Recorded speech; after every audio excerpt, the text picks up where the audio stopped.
Ladies and gentlemen, señoras y señores, welcome to Open for Questions with President Obama. I'm José Ciade from Yahoo en Español, your host today, coming to you from the White House. I'm honored to be joined today by industry colleagues Karina Medina from MSN Latino and Gabriel Lerner from AOL Latino and HuffPost LatinoVoices. And sitting next to me, a man that needs no introduction, President Barack Obama. Thank you so much, Jose. Thank you for having me. Thank you very much, sir, for sitting down with us today. We received hundreds of questions from our audience, from our U.S. Hispanic audience across the country, and we've brought some of those questions in today so you can address them. Excellent. Look forward to it. Very well. Let's jump into the first question from Claudia in California. President Obama, there are many illegal aliens currently in the U.S. that can contribute much to the country and cannot do so because of their status. What are you currently doing, and what still needs to be done in order to reform immigration laws and solve this issue? Well, I appreciate this, Jose. Obviously, this is an issue that I've been working on for years. When I was in the U.S. Senate, I was a co-sponsor of comprehensive immigration reform. I have voted for comprehensive immigration reform, and our administration consistently has supported the basic concept that we are a nation of laws, but we're also a nation of immigrants, and that immigrants continually have strengthened America's economy, America's culture, and that we have to create a system that works for all of us. The way to do that is to be serious about border security, and we have been. We've put more resources in border security than anything that's been done in previous administrations. But what we've also said is that for those persons who are here, we have to make sure that we provide a pathway to earning a legal status in this country. They have broken the immigration laws, so they may have to pay a fine, learn English, take other steps, but to create a pathway so that they can get out of the shadows and contribute to society in a more effective way is something that I consider to be a top priority. And we can do it in a way that is compatible with our tradition of everybody being responsible and following the law. Now, to do that, we've got to get legislation through Congress. And in the past, we've seen bipartisan support for comprehensive immigration reform. Unfortunately, over the last several years, what you've seen is the Republican Party move away from support of comprehensive immigration reform. It used to be that we had a lot of Republican sponsors for the DREAM Act, which would allow young people who have grown up here as Americans and did not break laws themselves, but rather were brought here by their parents. They should be studying, serving our military, contributing to our society, starting businesses. We used to have Republican co-sponsors for the DREAM Act. Now we don't. So our biggest challenge right now, the vast majority of Democrats are supportive of comprehensive immigration reform, but given that the Republicans control the House of Representatives and that we need 60 votes in the Senate, our key approach is trying to push Republicans to get back to where they were only a few years ago. In the meantime, what we're trying to do is to manage the enforcement of our inadequate immigration laws in a way that is humane and just. So we've tried to emphasize making sure that we're focusing on violent criminals, people who are a threat to society and threat to our communities for deportation, and sending a clear signal that our enforcement priority is not to chase down young people who are going to school and who are following all the other laws and are trying to make a contribution to society. But until we get an actual comprehensive immigration law passed through Congress, we're going to continue to have some of the problems that we've been seeing. Just a follow-up, Mr. President. You just mentioned the enforcement of immigration laws in the subject of deportations. Mm-hmm. And you said that many of those, or it's aimed at criminals. But until now and until recently, it hadn't been just criminals or a majority of criminals, those that have been deported. And also, you have been deporting much more immigrants than the previous administration did in 8 years. So laws didn't change, enforcement was done even then. Why that emphasis on deportation during your administration? Actually, what happened, if you look at the statistics, two things happened. Number one is that there was a much greater emphasis on criminals rather than non-criminals. And there's been a huge shift in terms of enforcement, and that began as soon as I came into office. That change has taken place. Secondly, the statistics are actually a little deceptive, because what we've been doing is, with stronger border enforcement, we've been apprehending folks at the borders and sending them back. That is counted as a deportation, even though they may have only been held for a day or 48 hours, sent back. That's counted as a deportation. So we've been much more effective on the borders, but we have not been more aggressive when it comes to dealing, for example, with DREAM Act kids. That's just not the case. So what we've tried to do is, within the constraints of the laws on the books, we've tried to be as fair, humane, just as we can, recognizing, though, that the laws themselves need to be changed. And I've been unwavering in my support of changing the laws so that we're strong on border security. We're going after companies that are taking advantage of undocumented workers, paying them sub-minimum wages, and not respecting workplace safety laws, but also saying that we've got to have a pathway to citizenship and for legal status for those who are already here and have put roots down here and are part of the fabric of our community, because we actually believe that they can contribute to our economy in an effective way. The other thing that we want to emphasize is, for those who have an ambition to start a business, entrepreneurs, young people who have gotten college degrees or advanced degrees, for us to train them here in the United States and then send them back to start businesses elsewhere makes absolutely no sense. The history of many of our biggest businesses is they were started by immigrants who came here seeking opportunity. And we want to make sure that both in terms of people who are here doing jobs that other folks may not want to do, but also people who have extraordinary training and can create jobs for all Americans, that we are giving both of those folks opportunities. So my first question comes from Esther Polanco, and it was submitted on MSN Latino. Mr. President, your proposed jobs bill addresses tax breaks for small businesses and the repair of infrastructure like roads and bridges. But that seems like a short-term solution to a much larger problem. With the unemployment rate among Latinos at 11.3% across the nation, what do you plan to do for the remainder of your term, and if re-elected, to ensure that large factories and Fortune 1000 companies begin hiring again? Well, obviously we're going through the worst financial crisis and recession since the Great Depression. It has been a worldwide phenomenon. It's not just here in the United States. And some of the challenges that we've had over the last several months actually have to do with the fact that in Europe we haven't seen them deal with their banking system and their financial system as effectively as they needed to. The changes that have taken place in the Middle East sent oil prices up, and that gave a shock to the world economy. So there are a lot of forces at work here that we have to address. But my main goal has consistently been to get the economy growing again and putting people back to work. Now, we've created more than 2 million jobs over the last 18 months in the private sector. The problem is we lost so many during the recession back in 2007, 2008, that we still haven't gotten back to where we need to be, and unemployment is still far too high. What the Jobs Act does is a couple of things. Number one, it, yes, puts people back to work, rebuilding roads, bridges, schools. Those infrastructure projects could employ a lot of construction workers, including a lot of Latino construction workers who were laid off after the housing bubble burst. And so that could significantly reduce unemployment in that sector.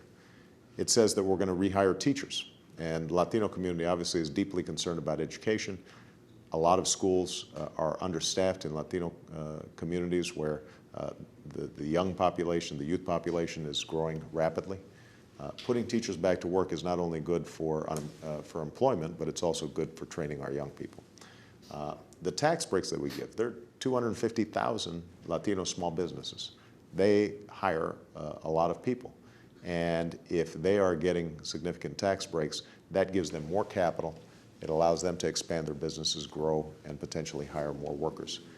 And the bill also addresses summer jobs for disadvantaged youth. It also provides unemployment insurance for those who are still looking for work. So this is not a small piece of business. It's estimated that if we pass the jobs bill, we would expand the gross domestic product by about 2%, and you would see 1.9 million people potentially find jobs as a consequence of this bill. So it would significantly reduce the unemployment rate. You're right, though, that the long-term challenge is how do we create an economy that is more competitive, more productive, and is employing more people. And to do that, we've got to improve our education system, which is why we place such a big emphasis on reform, particularly targeting those schools that are underperforming and disproportionately Latino and African American youth are dropping out of high school at a time when it's very hard to find a job if you don't have not only a high school degree, but also some advanced training. So that's been a big emphasis. Because of the work that we did to change how the student loan program worked, instead of going through banks, it's now going directly to students. We've freed up about $60 billion that we're going to be able to provide for Pell Grants and scholarships. And as a consequence, we've actually seen the Latino college enrollment rate go up significantly over the last couple of years. We're still going to have to rebuild our infrastructure, even though what we've slated is just what we can do over the next year, year and a half. You know, we probably have a 10-year project of rebuilding our roads, bridges, airports, schools, and a sustained effort at investing in our infrastructure could put a lot of people back to work and make us more competitive over the long term. And then we have to continue to emphasize exports. You know, the United States historically was a manufacturing base. We made things here and we sold them elsewhere. Over the last 15 years, we have been consuming, importing from China and other places, but the manufacturing has been done there. And what we need to do is start moving manufacturing back here to the United States, particularly in cutting-edge areas like, for example, advanced vehicles, more efficient cars that are built here based on electric technology, for example. That's going to be a growth industry. We need to develop those. So there's not going to be one single silver bullet. We're going to have to keep on investing in research and development, making sure technology is developed here. We've got to emphasize exports, infrastructure. Most important thing we can do, though, is make sure that our young people are trained, because companies today are going to be locating where there's the most skilled workforce, and making sure that Latino students, who are going to be the largest growing group in the United States, they're the ones who are going to be the workforce of the future, along with African Americans and Asian Americans, as well as white Americans, all making sure that every single one of those young people is trained and equipped for this economy of the future. That's the most important thing we can do to get companies to locate here and hire here. Thank you. Mr. President, this is a great opportunity for Latinos to ask you questions directly, and this type of questions have come repeatedly. So just to complete the subject, and you mentioned border security as a top, Mr. Hugo Sanchez, and I'm sure that's his name, he says, Mr. President, I'm a naturalized American citizen and as such an immigrant. What happened to the investigation of the many violations and challenges to the federal government by Sheriff Joe Arpaio in Maricopa, Arizona? And let me just add that this investigation started March 2009. It's an it is high time to have maybe a resolution on that. Well, I have to be careful about commenting on individual cases. That's handled typically by the Department of Justice or these other agencies.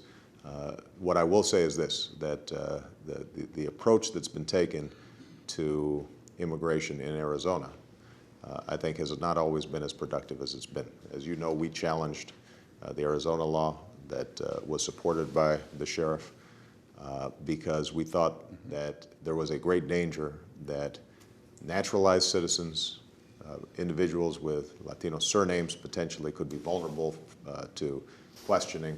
The laws could be potentially abused in ways that were not fair to Latino citizens in Arizona. So rather than comment on the individual case, what I would say is this, that we can't have a patchwork of 50 states with 50 different immigration laws. We can't have a situation in which individual counties are trying to enforce their own immigration laws rather than having a national approach. We think it is very important for the federal government to be serious about border security, to go after companies that are taking advantage of undocumented workers, and to provide a pathway for legal status for immigrants. That is a comprehensive approach that needs to be taken. We are going to push hard for it. I have been pushing hard for it, and I'm going to keep pushing hard for it. The most important thing for your viewers and listeners and readers to understand is that in order to change our laws, we've got to get it through the House of Representatives, which is currently controlled by Republicans, and we've got to get 60 votes in the Senate. And right now, we have not gotten that kind of support. Sadly, because only a few years ago, as I said, you had some Republicans who were willing to recognize that we need to fix our immigration system. George Bush, to his credit, recognized that we needed to fix our immigration system. Ronald Reagan understood that immigration was an important part of the American experience. Right now, you have not that kind of leadership coming from the Republican Party. We want to partner in a bipartisan way to get this problem solved, and I'm going to keep on pushing to get it done. This question comes from Dalimar in Florida. Since bullying is increasing in an alarming way in the U.S., what can be done to avoid further discrimination or bullying within various racial groups, particularly for Hispanic kids in school? I think it's a really important question. We actually had the first ever conference on bullying here in the White House because, for young people, it's hard enough growing up without also then being subject to constant harassment. And the kind of bullying that we're seeing now, including using the internet and new media, can be very oppressive on young people. So what we've tried to do is to provide information and tools to parents, to schools, to communities to push back and fight against these kinds of trends. And a lot of the best work has actually been done by young people themselves who start anti-bullying campaigns in their schools, showing how you have to respect everyone, regardless of race, regardless of religion, regardless of sexual orientation. And when you get a school environment in which that's not accepted by young people themselves, where they say, we're not going to tolerate that kind of bullying, that usually ends up making the biggest difference because kids react to their peer group more than sometimes they do adults. And what we need to do is make sure that we're providing tools to schools and to young people to help combat against bullying. And it's something that we'll continue to work on with local communities and local school districts as well. So you're going to have a conference on bullying in the White House? We already did. We had it, it was probably 4 or 5 months ago. And we brought in nonprofit groups, religious leadership, schools, students themselves. And they have now organized conferences regionally around the country so that we can prevent this kind of bullying from taking place. So the next question comes from Wairika, California, and it was asked by Mike. Is there anything the United States can do to strengthen the Mexican economy? Could we form a stronger partnership with Mexico that would result in less illegal immigration and lower the expense of border patrol? Well, I think it's very important to recognize, as the question recognizes, that if we can strengthen the Mexican economy, then people have less incentive to look for work in the United States. We welcome immigration, but obviously a lot of people in Mexico would love to stay home and create businesses and find jobs that allow them to support their family if they could. But the Mexican economy has not always been able to generate all the jobs that it needs. This is a long-term challenge.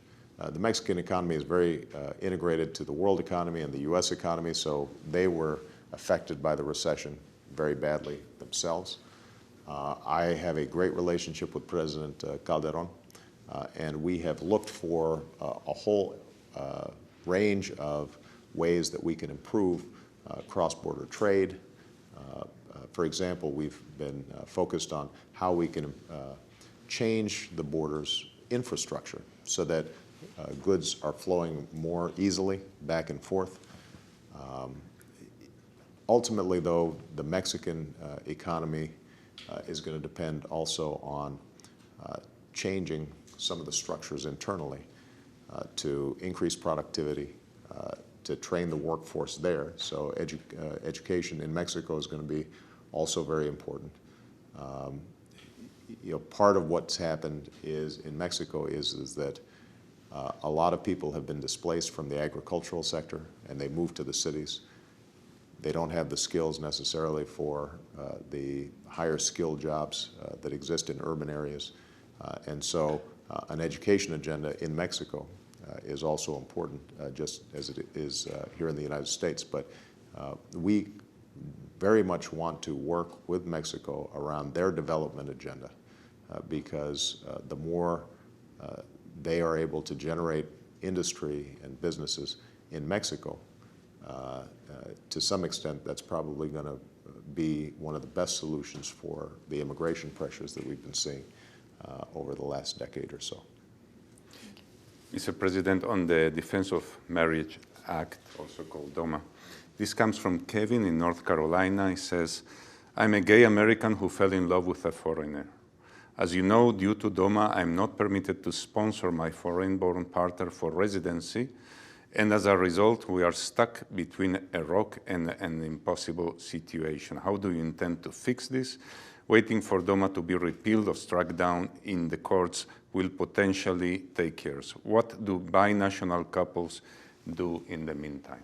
Well, we made a decision that was a very significant decision based on my assessment of the Constitution, that this administration would not defend DOMA in the federal courts.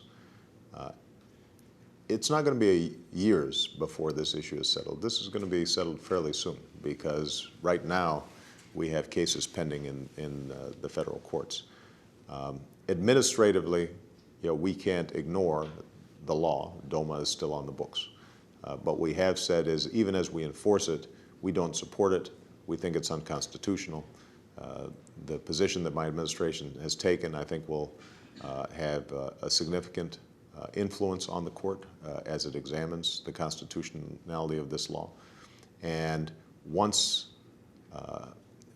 that law is struck down, and I don't know what the ruling will be, then addressing these binational issues could flow from that decision potentially. I can't comment on sort of where the case is going to go. I can only say what I believe, and that is that DOMA doesn't make sense. It's unfair.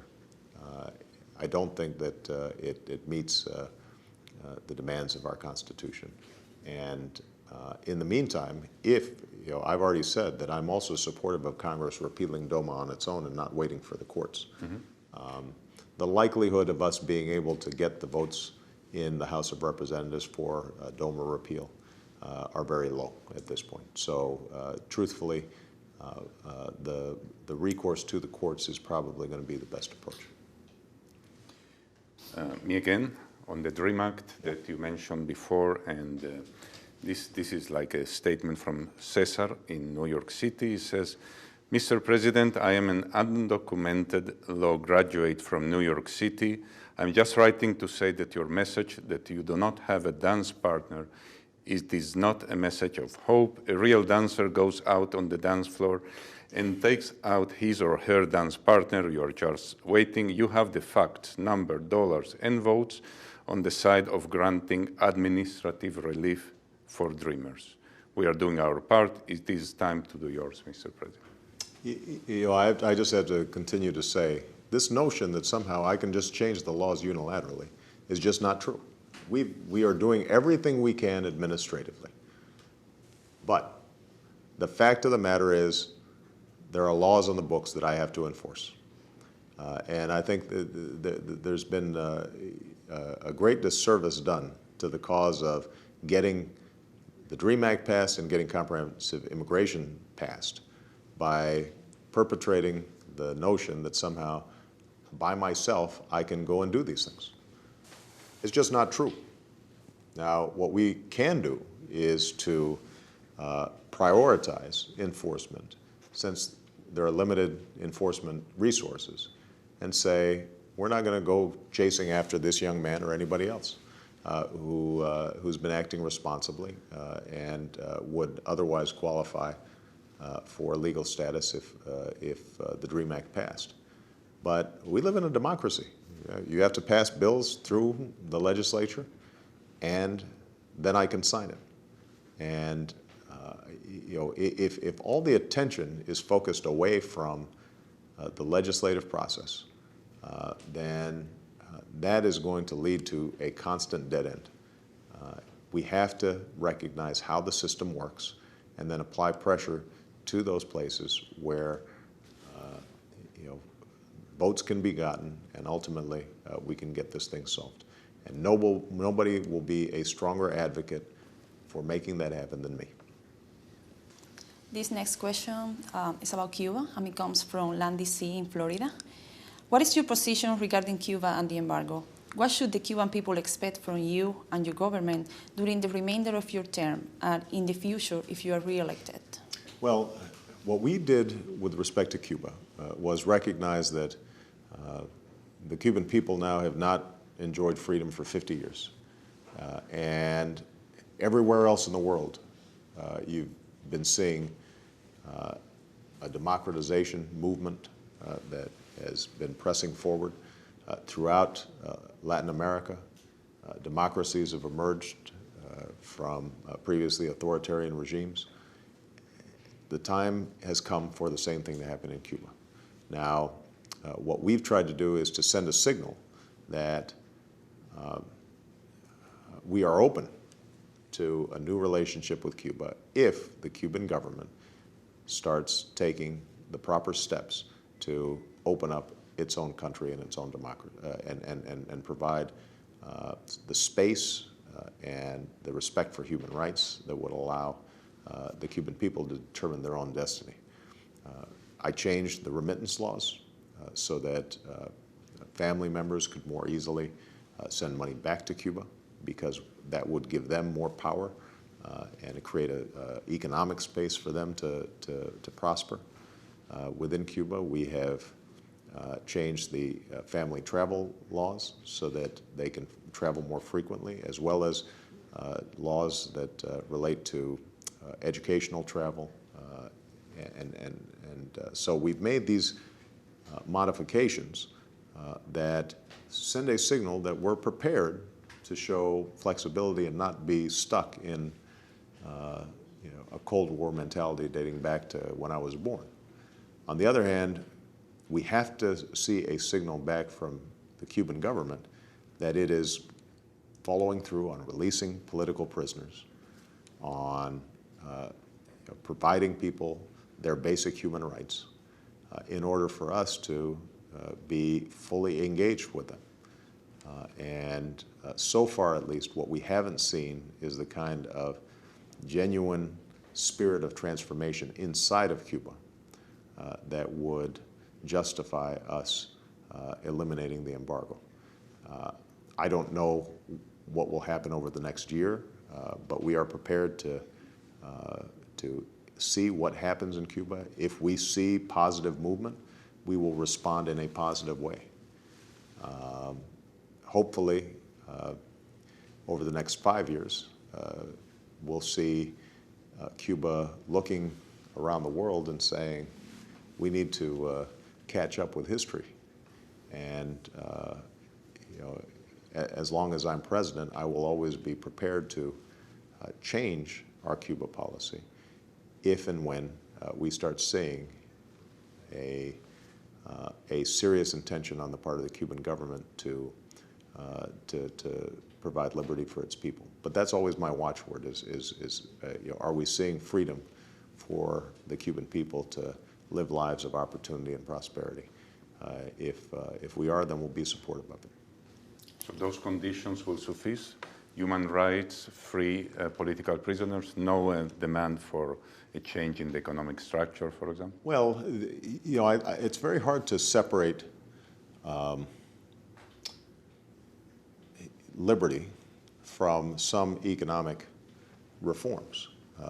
If people have no way to eat other than through the government, then the government ends up having very strict control over them, and they can be punished in all sorts of ways for expressing their own opinions. That's not to say that a condition for us releasing the embargo would be that they have a perfect market system, because obviously we have trade and exchanges with a number of countries that fall short of a liberal democracy. But there is a basic, I think, recognition of people's human rights that includes their right to work, to change jobs, to get an education, to start a business. So that some elements of freedom are included in how an economic system works. And right now, we haven't seen any of that. But let me just say this. Obviously, if we saw a release of political prisoners, the ability for people to express their opinions and to petition their government, if we saw even those steps, those would be very significant. And we would pay attention, and we would undoubtedly re-examine our overall approach to Cuba if we saw a serious movement in that direction. Mr. President, this question comes from Karina in Ohio. Mr. President, what is your strategy to stop the flow of weapons bought with drug money in the U.S. and then sent to Mexico, especially after what happened in Operation Fast and Furious?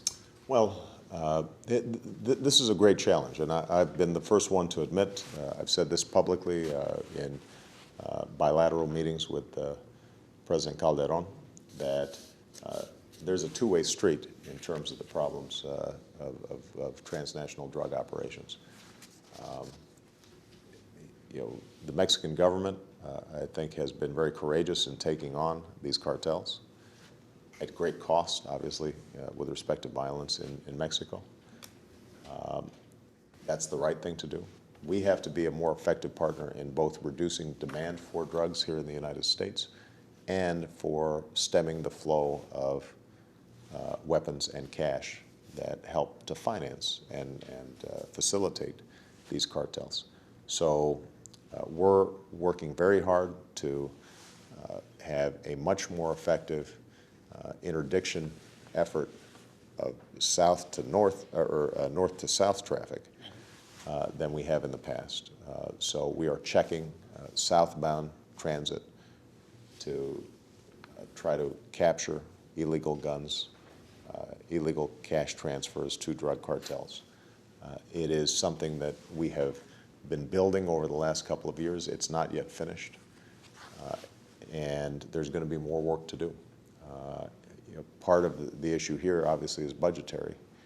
At a time when the federal government is looking for ways to save money, we're going to have to figure out ways to operate smarter and more effective in our investigations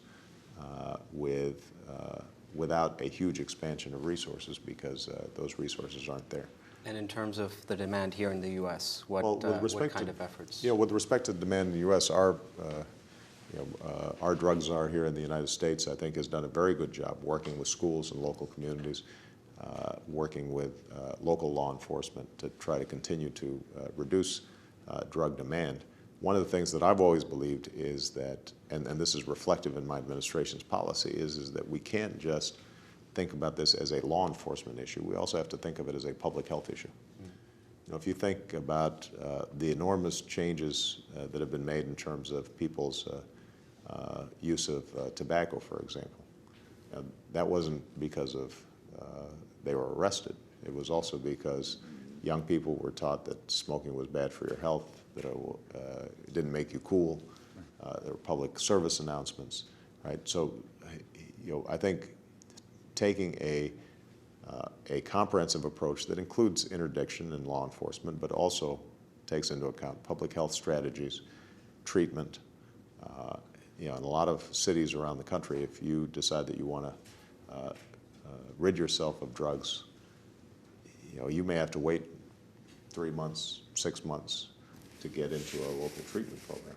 Well, that's not going to be particularly effective. So what we've been trying to see is, can we get more resources into treatment, more resources into a public health approach, even as we continue to target the cartels, the drug kingpins, those who are really responsible for perpetrating the drug trade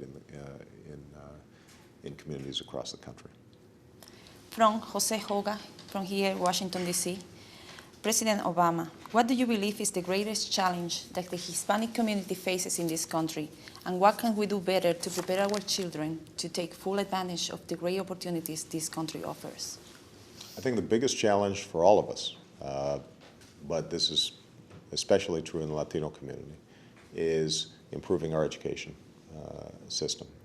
And part of that is the effort we're making in schools. So, for example, we have a program called Race to the Top, where we've been saying we'll give extra money to states and school districts that are improving teacher training and making schools more accountable.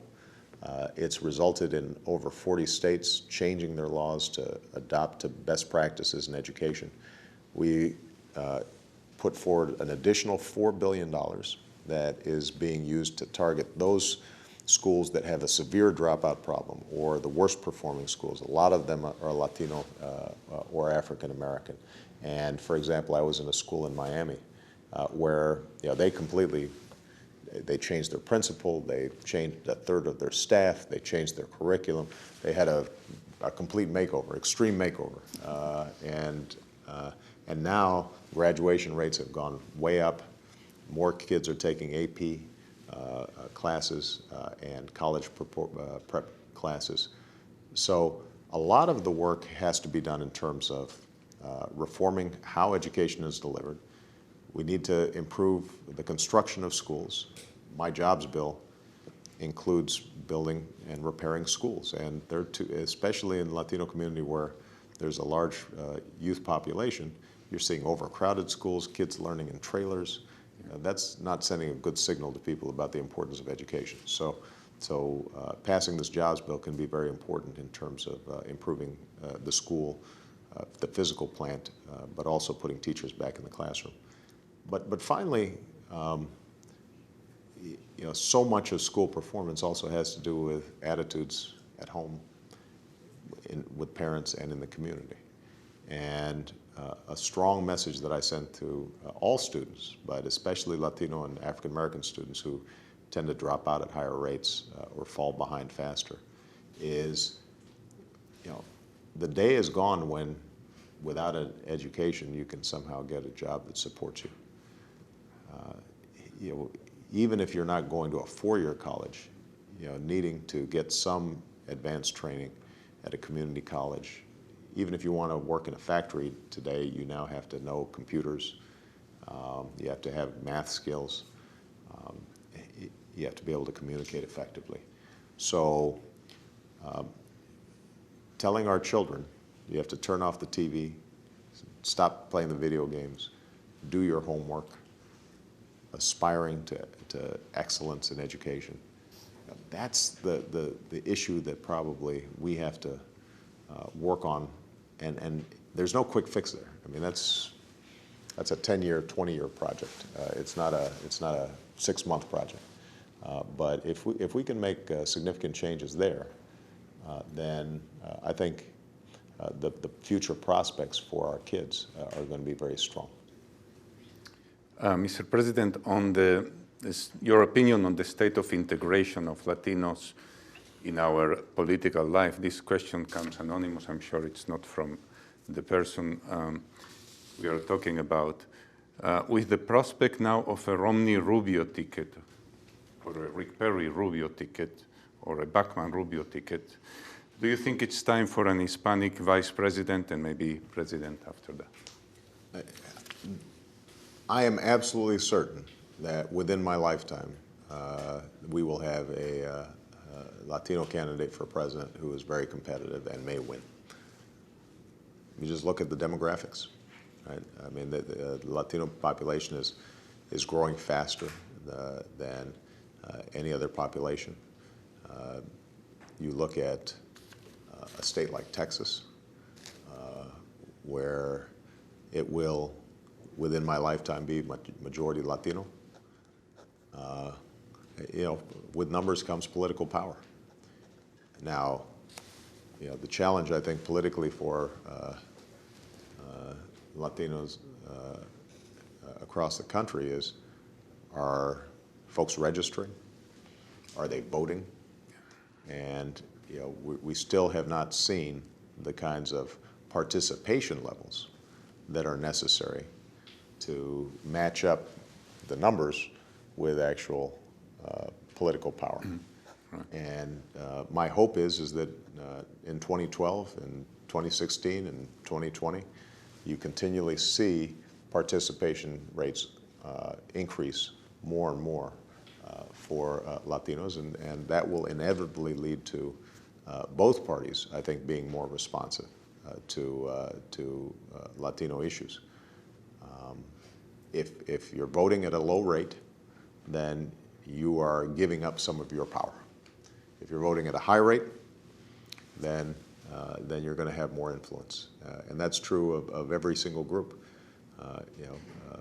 The political system tends to be more responsive to the needs of seniors than it is to the needs of youth, and there's just one reason for that: because seniors vote at much higher rates than young people do. And the same is going to be true with respect to Latino voters. If they are voting at higher rates, then not only will you elect more Latino officials, but non-Latino officials will also be more responsive. Mr. President, this question is from Haiti in Florida. How do you propose to improve healthcare in the U.S. and ensure that all Hispanics have affordable access to it? Well, I don't just propose, we've actually done. I mean, the Affordable Care Act, the health care reform that we passed in 2010, is going to provide 30 million people who didn't have health insurance access to health insurance.